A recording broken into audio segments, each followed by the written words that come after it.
اور اصل میں حضور اقدس صلی اللہ علیہ وسلم کا جب انتقال ہوا ہے تو نبی کریم صلی اللہ علیہ وسلم کے بعد مدینہ منورہ میں تدریجاً 3 فقہی مکاتب بن گئے تھے، تعلیم اور تدریس کے باقاعدہ حلقے بن گئے تھے، اور وہ 3 آدمی ایسے تھے جو اپنی جامعیت کے اعتبار سے امت کے مقتدیٰ ٹھہرے، اور جو احادیث انہوں نے بیان کیں اور جو مسلک کے مطابق فقہی مسالک کے مطابق ان کے فتوے ہوئے، ان کے شاگردوں نے ان تینوں کے فتاوی اور ان چیزوں کو خوب بیان کیا۔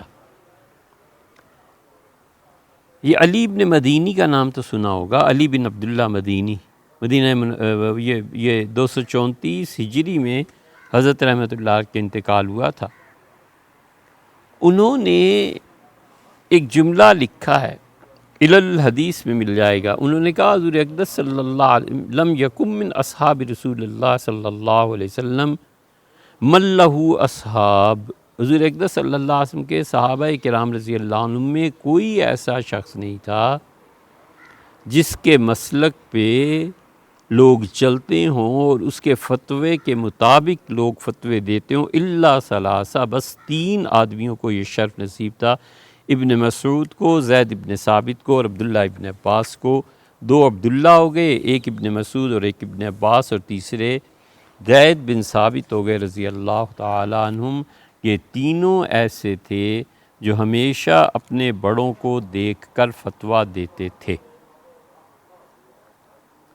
مزے کی بات یہ ہے کہ ابن قیم رحمۃ اللہ علیہ نے بھی اس بات کو لیا ہے۔ ابن قیم ظاہر ہے کہ بہت وسیع مطالعہ تھا اعلام الموقعین میں، اور وہ کہتے ہیں کہ شریعت کا علم، دین، فقہ، جو بار بار اٹھ کے کہتے ہیں یہ فقہ کہاں سے آ گئی، فقہ کہاں سے آ گئی، یہ ابن قیم نے بھی تو لکھا ہے، ابن تیمیہ نے بھی تو لکھا ہے، پھر اس کو مستلزم قرار پائے گا کہ وہ لوگ بھی کچھ نہیں جانتے تھے والعیاذ باللہ۔ دین، فقہ اور علم کہتے ہیں امت میں پھیلا ہے تو ابن مسعود سے، ابن عمر سے، ابن عباس سے اور زید سے، انہوں نے ابن عمر کا بھی اضافہ کر لیا رضی اللہ عنہ۔ وہ کہتے ہیں یہ 4 حضرات تھے اور انہی کے اصحاب اور تلامذہ سے سب کچھ آگے چلا ہے۔ عبداللہ ابن عمر کی روایات تو پھر امام مالک کے ہاں بہت مل جائیں گی، یہ سمجھو مالکی فقہ کی اصل وہ ہیں۔ شافعیوں کے ہاں عبداللہ ابن عباس مل جائیں گے، ان کے اصل وہ ہیں۔ ہمارے ہاں ابن مسعود مل جائیں گے رضی اللہ عنہ، ہماری اصل وہ ہیں۔ اور امام احمد ابن حنبل رحمۃ اللہ علیہ وہ تو ایک ایک بات پہ 10 فتوے بھی، جو حدیث مل گئی ان کے معیار پہ پوری اتری، اس پہ فتویٰ ہو گیا۔ پھر کہتے ہیں ابن قیم رحمۃ اللہ علیہ کہ اہل مدینہ کا علم زید بن ثابت اور عبداللہ ابن عمر کے شاگردوں سے پھیلا، اور اہل مکہ کا علم، یہ مالکی فقہ ہوئی نا، اور اہل مکہ کا علم عبداللہ ابن عباس رضی اللہ عنہم سے پھیلا، اور اہل عراق کا علم عبداللہ ابن مسعود رضی اللہ عنہ اور ان کے جو شاگرد تھے ان سے پھیلا۔ تو مطلب یہ ہوا کہ باقی صحابہ کرام رضی اللہ عنہم اگرچہ فتویٰ دیتے تھے اور اگرچہ وہ علم کے پھیلاؤ میں کم نہ تھے، مگر اللہ نے ان پہ جمع کر دیا۔ اب یہاں پوچھے اس کی حکمت کیا ہے؟ وہی حکمت ہے جو 4 پہ اللہ نے امت کو جمع کر دیا، ٹھیک ہے؟ اس کی حکمت جب مل جائے نا، ان 3 یا 4 پہ کیوں جمع اللہ نے فرما دیا تھا، حالانکہ صحابہ کرام رضی اللہ عنہ بڑے بڑے موجود تھے، تو اس دن ہم سے پوچھنا پھر ہم بھی 4 کا بیان کر دیں گے، تم پہلے وہ علت لاؤ نا کہ اللہ نے کیوں عبداللہ ابن عباس، عبداللہ ابن مسعود، عبداللہ ابن عمر، زید بن ثابت رضی اللہ عنہ ان 4 پہ جمع کر دیا، اس کی کیا وجہ ہوئی، پھر وہی وجہ ہم بھی بتا دیں گے کہ یہاں کیا ہوئی۔ تو اپنے گھر کو نہیں دیکھتے۔ اچھا، ان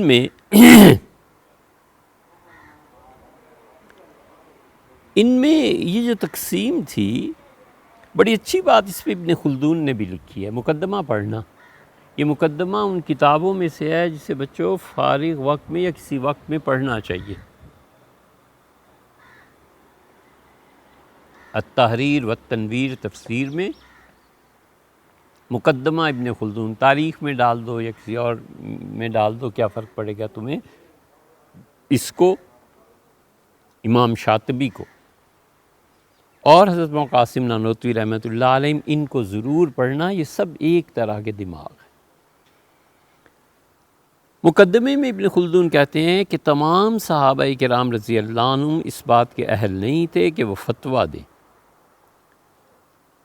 لم یکونوا اہل فتیا، اور نہ ہی وہ اس درجے کے تھے کہ یؤخذ عن جمیعہم، کہ ہر صحابی رضی اللہ عنہ سے دین کو لے لیا جاتا۔ وَإِنَّمَا كَانَ ذَلِكَ مُخْتَصًّا بِالْحَامِلِينَ لِلْقُرْآنِ الْعَارِفِينَ بِنَاسِخِهِ وَمَنْسُوخِهِ وَمُتَشَابِهِ وَمُحْكَمِ۔ ان سارے صحابہ کرام رضی اللہ عنہ میں صرف لوگ ان کو لیتے تھے جو قرآن کریم کے اسرار و رموز کو اچھی طرح جانتے تھے، وہ جانتے تھے کون سی آیت کس آیت کو منسوخ کینسل کرتی ہے، متشابہات قرآن میں کہاں کہاں ہیں، محکم کیا ہے، اور انہوں نے یہ ساری چیزیں من النبی صلی اللہ علیہ وسلم، حضور اقدس صلی اللہ علیہ وسلم سے حاصل کی تھیں۔ وَمِمَّن سَمِعَهُ مِنْهُمْ، اور انہوں نے حضور اقدس صلی اللہ علیہ وسلم سے یہ علم دین براہ راست سیکھا تھا۔ یسمون لذالک القراء، ان لوگوں کو قاری کہا جاتا تھا، قراء یعنی پڑھے لکھے لوگ۔ الذین یقرؤون الکتاب، جو قرآن کریم کے ماہرین تھے، ان سے لوگ علم لیتے تھے، اور وہ اصحاب فتویٰ بھی تھے، ہر ایک سے دین کا علم تھوڑی ہی لیا جاتا تھا۔ یہ ابن خلدون نے بڑی اچھی بات کی ہے۔ نتیجہ اس کا یہ نکلا کہ مدینہ منورہ میں درسگاہیں قائم ہونا شروع ہوئیں۔ مثلا حضرت ابی بن کعب رضی اللہ عنہ تھے، ان کی درسگاہ شروع ہوئی۔ ابی چھوٹے آدمی ہیں، یہ بیعت عقبہ میں حضور اقدس صلی اللہ علیہ وسلم کی خدمت میں حاضر تھے، بدر میں رہے ہیں، باقی جگہوں پہ بھی رہے ہیں، اور سیدنا عمر رضی اللہ عنہ نے 20 رکعت تراویح پڑھانے کے لیے فرمایا تھا انہی سے، اور مسجد نبوی کا امام بنایا تھا، اور فرمایا تھا کہ تم لوگ، حضور اقدس صلی اللہ علیہ وسلم نے، کہ تم لوگ قرآن 4 آدمیوں سے پڑھنا، عبداللہ ابن مسعود سے، سالم سے، معاذ سے اور ابی سے، اور فرمایا تھا اقرأ امتی ابی، اور ان چاروں میں بھی سب سے اچھا قاری تمہیں بتاؤں یہ ابی ہے۔ تو انصار کے 4 صحابہ جنہوں نے حضور صلی اللہ علیہ وسلم کی زندگی میں ہی سارا قرآن جمع کر لیا تھا، ابی، معاذ، زید اور ابو زید رضی اللہ عنہم تھے۔ ایک مرتبہ حضور اقدس صلی اللہ علیہ وسلم نے فرمایا تھا، ابی لم یکن الذین کفروا من اہل الکتاب، اللہ نے مجھے حکم دیا ہے میں تمہیں پڑھ کے سناؤں۔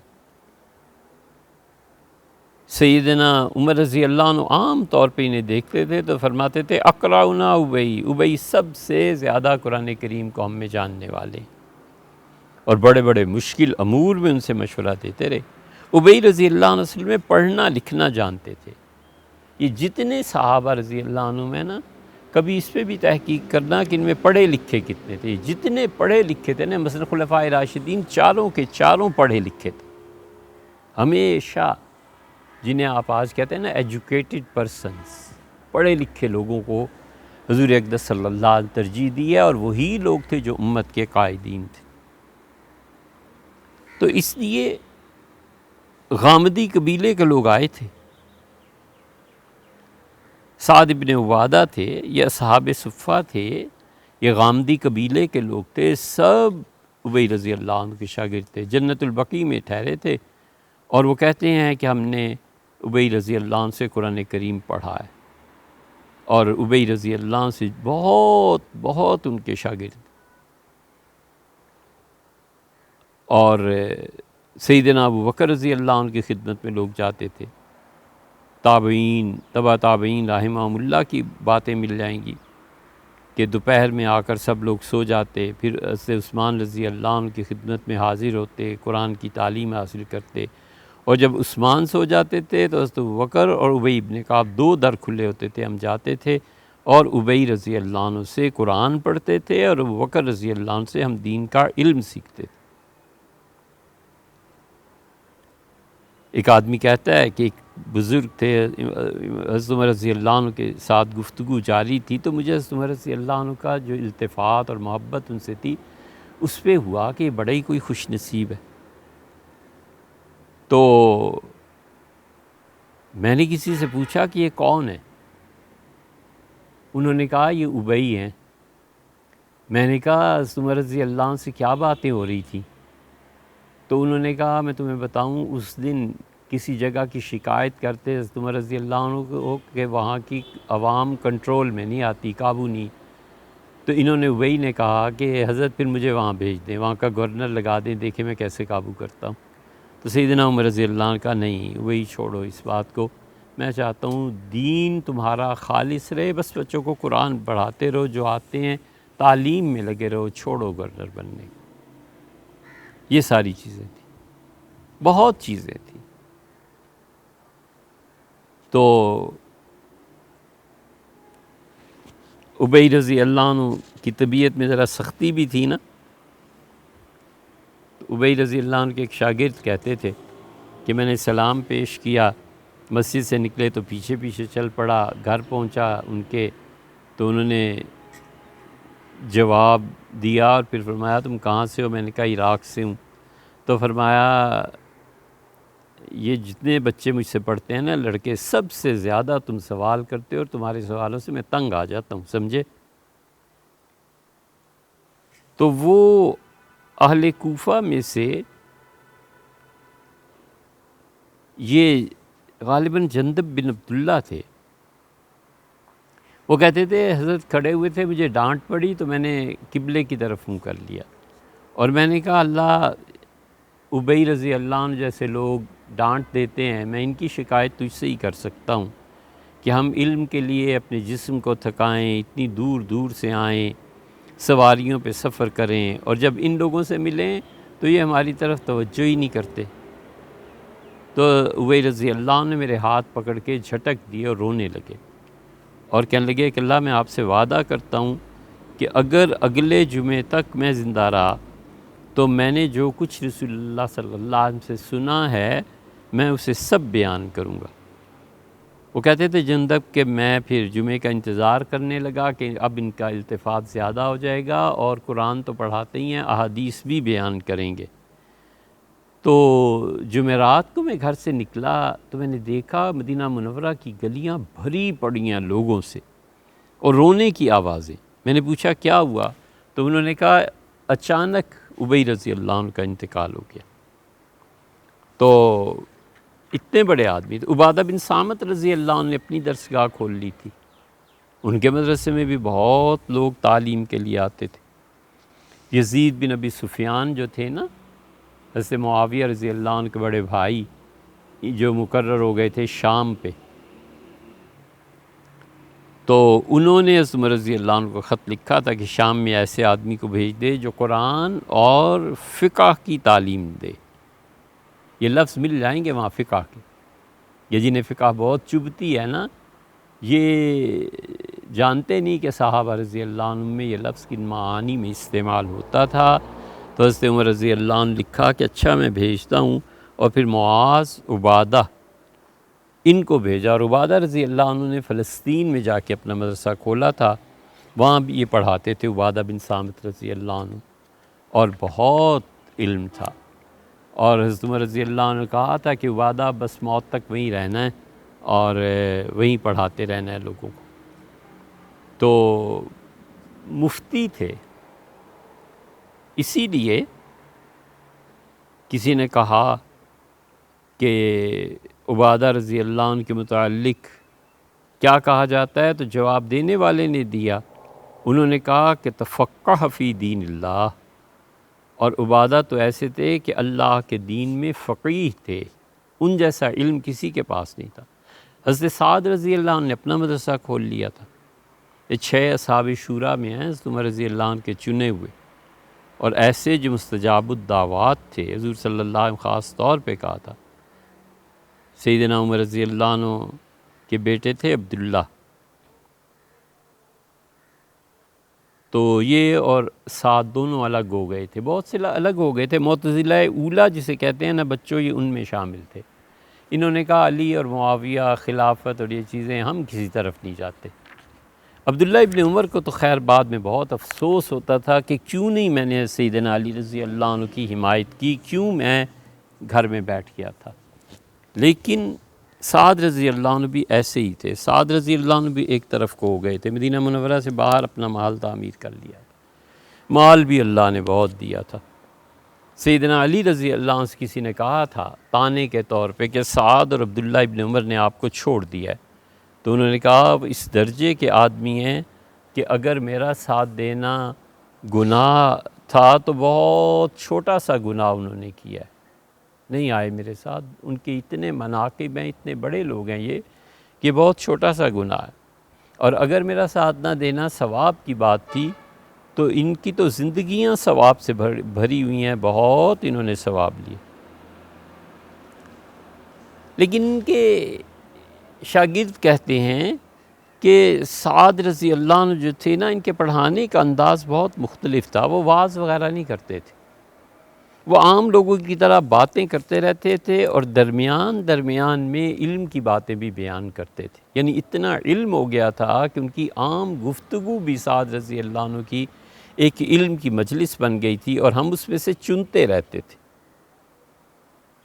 تو یہ قاسم بن محمد بن ابو بکر کا بھی یہی تھا، وہ بھی ایسے ہی کرتے تھے رضی اللہ عنہ، اور سعد رضی اللہ عنہ کے ساتھ جنہوں نے سفر کیا یہ صائب بن یزید ہیں، بہت بڑے تابعین میں سے ہیں رحمہ اللہ، وہ کہتے تھے کہ ان کا سفر بھی علم سے بھرا ہوا ہوتا تھا، اور اپنے بیٹوں کو بھی انہوں نے تعلیم دی، محمد بن سعد کو۔ وہ کہتے تھے کہ والد صاحب ہمیں جنگوں کا قصے زمانہ جاہلیت کے، حضور صلی اللہ علیہ وسلم کے دور کے سب سنایا کرتے تھے۔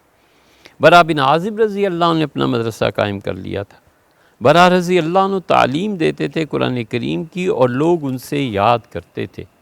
یہ برا بن عازب رضی اللہ عنہ جو ہیں یہ جنگ صفین میں بھی اور خوارج کے قتل میں بھی سیدنا علی رضی اللہ عنہ ہی کے ساتھ تھے۔ برا رضی اللہ عنہ کا مدینہ منورہ اور مکہ مکرمہ اور کوفہ، مدینہ اور کوفہ دونوں جگہ ان کے 2 مدرسے تھے۔ فرماتے تھے کہ میں نے 300 بدری صحابہ رضی اللہ عنہ کو دیکھا ہے، 300، اور ہر ایک بچتا تھا فتویٰ دینے سے۔ یہ فتویٰ اتنا بڑا منصب ہے، اب ہمارے دور میں مفتی اردو کی کتابیں دیکھ کے فتویٰ دیتے ہیں، تحقیق کچھ ہوتی نہیں، کس کا آدمی کہے۔ تو 300 بدری صحابہ رضی اللہ عنہ اور برا رضی اللہ عنہ کہتے کوئی ہمت ہی نہیں کرتا تھا کہ وہ فتویٰ دے، حاضر باش حضور اقدس صلی اللہ علیہ وسلم کے۔ حضرت جابر بن عبداللہ رضی اللہ عنہ نے بھی اپنا مدرسہ قائم کر لیا تھا، پڑھاتے تھے، صحابہ رضی اللہ عنہ ان کے حلقے میں جایا کرتے تھے علم سیکھنے۔ اور جابر رضی اللہ عنہ نے یہ بیان کیا ایک دن کہ حدیبیہ میں ہم رسول اللہ صلی اللہ علیہ وسلم کے ساتھ تھے، تو آپ نے فرمایا تھا کہ میرے صحابہ اس وقت پوری اس دنیا میں سب سے اچھے لوگ جن سے اللہ خوش اور راضی ہے وہ تم ہو۔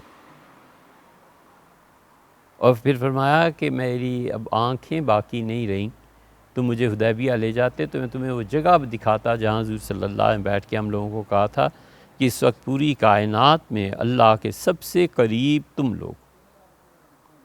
یہ سب لوگ پڑھاتے تھے، پڑھتے تھے۔